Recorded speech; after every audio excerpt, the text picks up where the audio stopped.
There's a version of me on a competitive scale that can get dark. I'm incredibly competitive.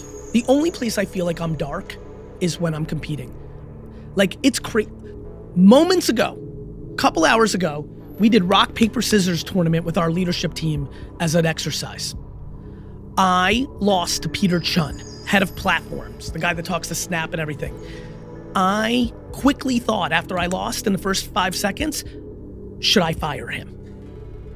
Of course, Steve, there's a little ha-ha, but if I'm being naked and authentic and transparent to this audience, thank God at 47, the wisdom years, I used to punch.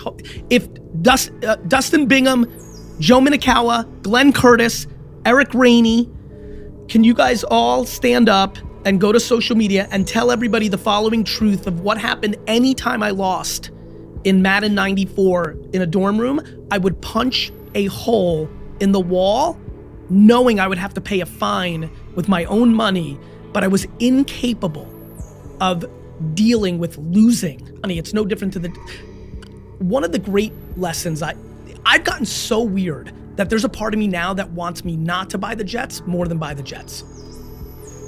Because I want to show the world how pumped I'm gonna be for Sarah McGee who bought it.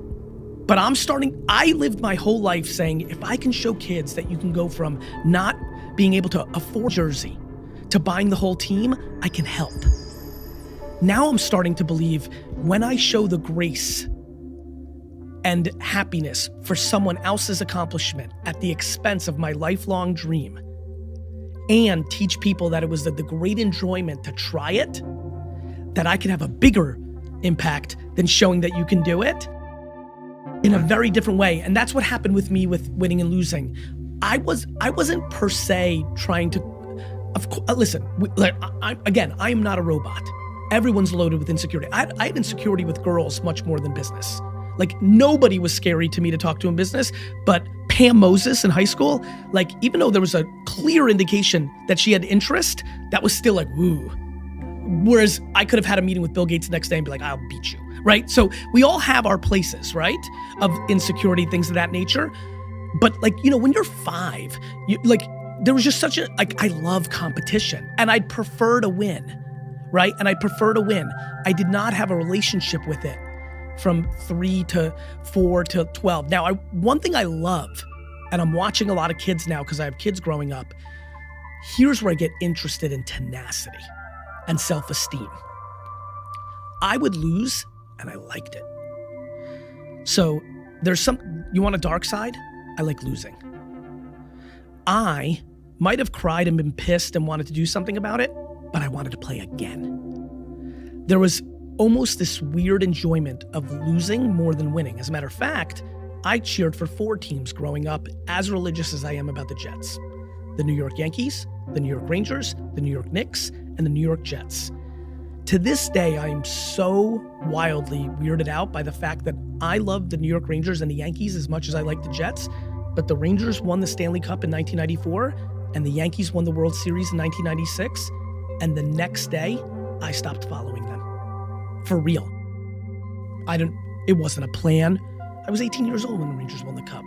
I didn't think of it as like the thing I wanted to do. I literally woke up that next September, October, when the hockey season started, and I didn't want to watch. Now at 47, I believe my addiction is the process and the game, not the thing. It was just pure DNA. I'm massively competitive. I like it. I like the game. My brother has it. My dad has it. Like, we're competitive. I think it manifests in different people, but it wasn't reinforced. It just was like innate. And I really like where I have it now at 47, which is like, I've learned how to deal with the fact that I'm not the best at everything. I thought about this yesterday on a random thing. I must have saw something on social.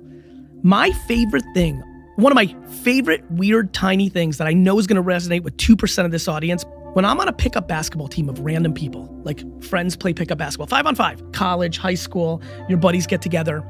When our team gets smoked, like 11-3 in the first game, the second that 11th point goes in, I get so hyped. When you get smoked, 11-0, 11-1, in basketball, and this may resonate in other sports, cricket if you're listening in India, football around the world, when we get smoked, where it's very obvious to everybody that 4 of the 5 best players are on one team, and that's why the score was 11-1. Everyone's natural inclining is to like, let's reshoot for new teams. Mine is this deep excitement to get the other 4 people together, looking at everybody's face and say, guys, we're like immediately, I'm like, we're not shooting for new teams, let's run it back.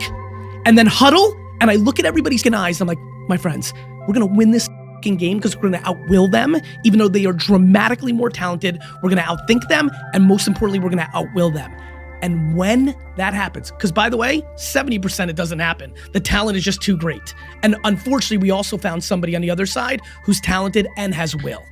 But the feeling when you know that you are dramatically inferior and you get a group together and you out-accomplish them predominantly on will with a mix of strategy, there's something there that just gets the hairs on the back of my neck up.